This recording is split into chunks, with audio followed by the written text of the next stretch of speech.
नमस्कार, मैं सारिका श्रीवास्तव। स्वागत है आपका INN 24 में। बढ़ते हैं आज की खबरों की ओर। 4 थर्ड जेंडर नागरिक आज Bharat aluminium company limited Balco में नियोजित कर लिए गए। थर्ड जेंडर नागरिकों की पृष्ठभूमि, समुदाय की सामाजिक स्थिति, मनोवैज्ञानिक समस्याएं एवं समाधान विषय पर एक कार्यशाला बाल्को लर्निंग सेंटर में आयोजित की गई थी। इसी कार्यशाला के दौरान बाल्को के CEO एंड डायरेक्टर अभिजीत पति की उपस्थिति में थर्ड जेंडर नागरिकों को ज्वाइनिंग किट सौंपे गए। बाल्को छत्तीसगढ़ राज्य का पहला तथा देश के कुछ गिने चुने औद्योगिक संगठनों में शामिल हो गया है, जहां थर्ड जेंडर नागरिक अपने कैरियर की शुरुआत करेंगे। ये नागरिक MS gear India limited Mumbai के अधीन फोर्कलिफ्ट ऑपरेटर के तौर पर अपनी सेवाएं देंगे। यह जानकारी आज विद्या राजपूत, सदस्य तृतीय लिंग कल्याण बोर्ड, छत्तीसगढ़ शासन एवं अध्यक्ष छत्तीसगढ़ मितवा संकल्प समिति रायपुर ने दी। विद्या राजपूत ने बताया कि लगभग 500 बाल्को अधिकारियों, कर्मचारियों और ठेका कर्मचारियों की उपस्थिति में थर्ड जेंडर नागरिक भगत भवानी राठिया, रूपा कुर्रे, कनिष्का सोना तथा रानू सिंह बाल्को परिवार के सदस्य बने।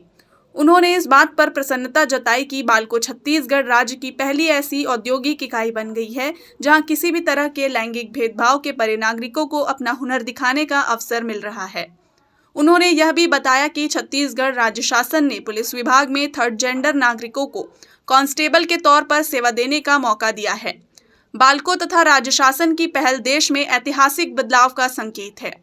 उन्होंने थर्ड जेंडर नागरिकों के सामाजिक एवं भावात्मक पक्षों के बारे में श्रोताओं को अनेक जानकारियां दी।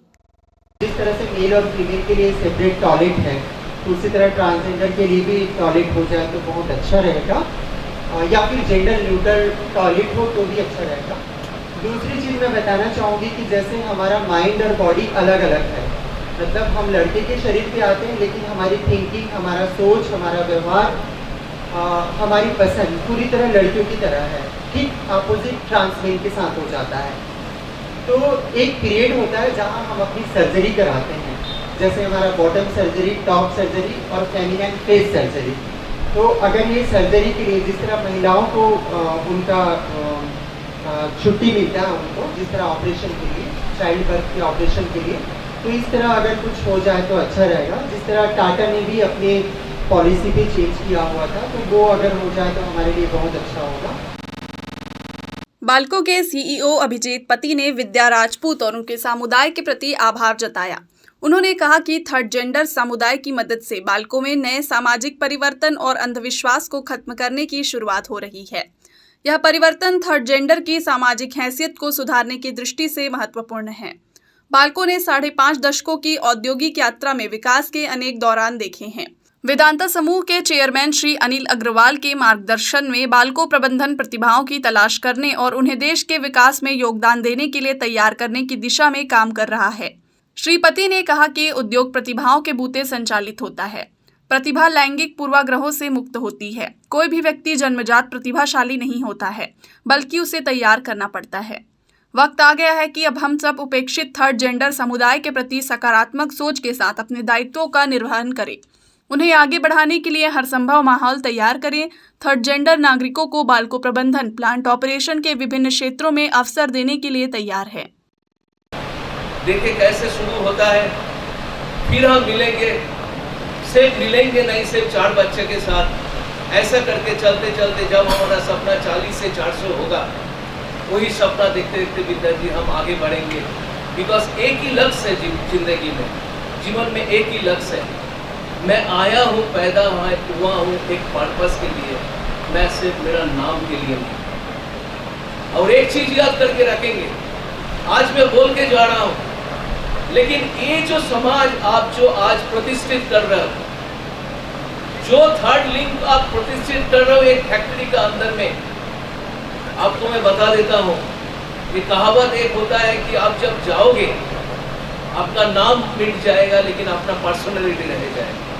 आप देखोगे यही दोस्ती आज से कुछ साल के बाद अपना नाम इतना अच्छा करेंगे, इतना पैशन के साथ काम करेंगे, जो उसका नाम सिर्फ नाम में नहीं रहेगा, सिर्फ लिंग में नहीं रहेगा, ये एक पर्सनालिटी में कन्वर्ट हो जाएगा। Thank you very much Vidya ji and thank you everybody.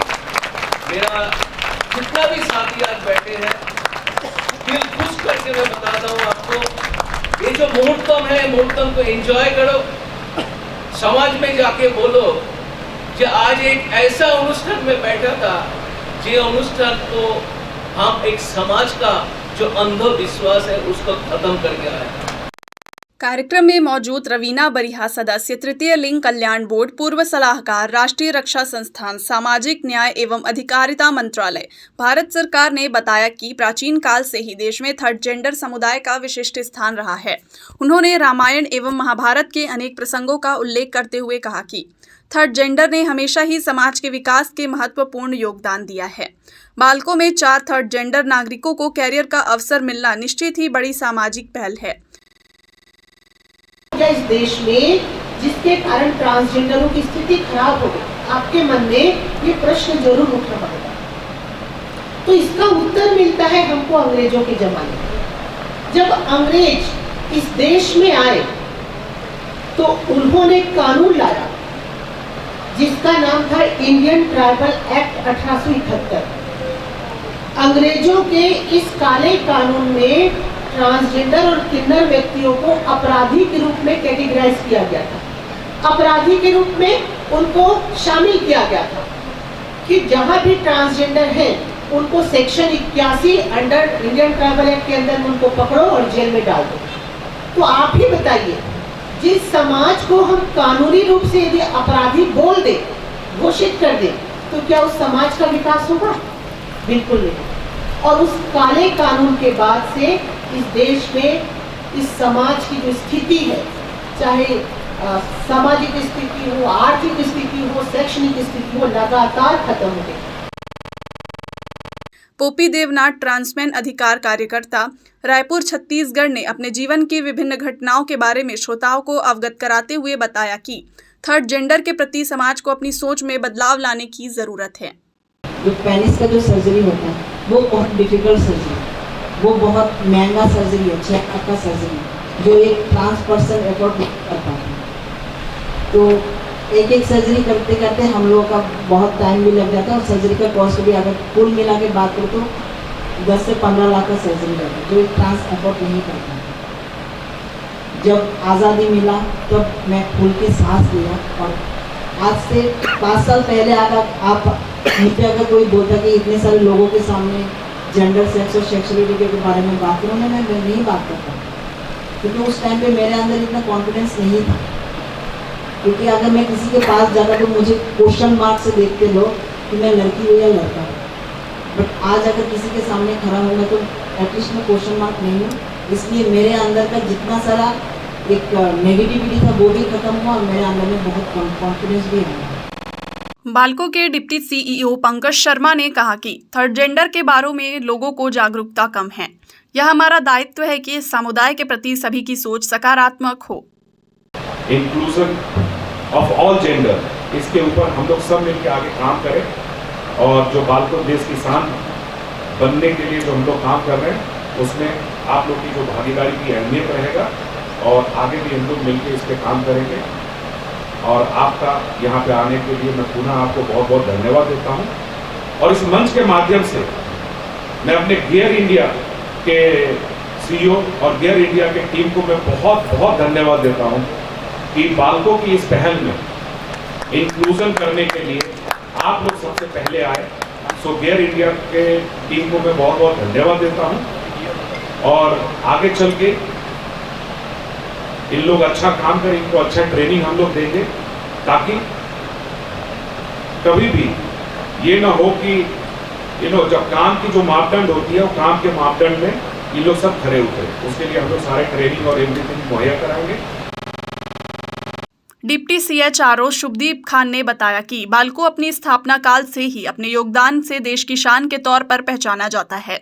उन्होंने कहा कि नियोजित हो रहे थर्ड जेंडर नागरिकों को प्रशिक्षण के जरिए प्लांट के विभिन्न ऑपरेशन में अवसर मिलेंगे। ये पूरे 400 लोगों ने बहुत सारी चीज़ें जानी, सबकी सोच बदली और यही बाल्को में हमेशा चाहा गया है कि हम लोगों की सोच बदलें। बाल्को एक ऐसा फैक्ट्री नहीं है जो सिर्फ एल्यूमिनियम बनाता है। बाल्को एक ऐसा फैक्ट्री है जो नए लीडर बनाता है, नए टेक्नोक्रेट बनाता है। आज आप विदेशों के भी स्मेल्टर में जाएंगे तो ज़्यादातर बाल्को के लोग वो स्मेल्टर चला रहे हैं। आप हिंडाल्को भी स्मेल्टर में जाएंगे तो ज़्यादातर लोग बाल्को से जाके उस स्मेल्टर को चला रहे हैं। उसी तरीके से बाल्को बहुत सारी चीज़ें इंडस्ट्री को सिखाता है। तो ये एक हमारा कदम है जिसमें शायद धीरे से बाकी इंडस्ट्री भी इस ड्राइव में साथ में आएंगे और ये एक जो आंदोलन है, ये जो एक इनिशिएटिव है, इसको आगे सभी ओर तक छोड़कर लेके जाएंगे। तो इसी क्रमांक में मैं ज़्यादा समय बगैर लिए हुए अपनी वाणी को यही विराम देता हूँ और मैं धन्यवाद देता हूँ विद्या मैडम इनकी पूरी टीम का कि जिस तरीके से ये आगे आ रही हैं और जो आपने बोला वो ज़रूर हम करेंगे। जो आपने बोला और भी आगे एम्प्लॉयमेंट बढ़ाएंगे, हमारी ज़रूर इस डायरेक्शन में इच्छा रहेगी और आपका साथ रहा तो हम इस डायरेक्शन में और यहाँ और आजू बाजू की इंडस्ट्री में भी साथ में मिलकर काम करेंगे। बाल्को के प्रतिनिधि यूनियन भारत एल्यूमीनियम मजदूर संघ के महासचिव जयप्रकाश यादव ने बताया कि कार्यशाला के दौरान थर्ड जेंडर समुदाय के संबंध में ऐसी नई जानकारियां मिली जो सामान्य तौर पर नागरिकों को नहीं होती है। श्री यादव ने कहा कि उनके संघ की ओर से थर्ड जेंडर नागरिकों को आगे बढ़ाने में पूरी मदद की जाएगी। सौरभ पाठक गियर इंडिया प्राइवेट लिमिटेड के HR प्रतिनिधि ने बताया कि उनकी कंपनी थर्ड जेंडर नागरिकों को काम के मौके देकर गर्व का अनुभव करती है।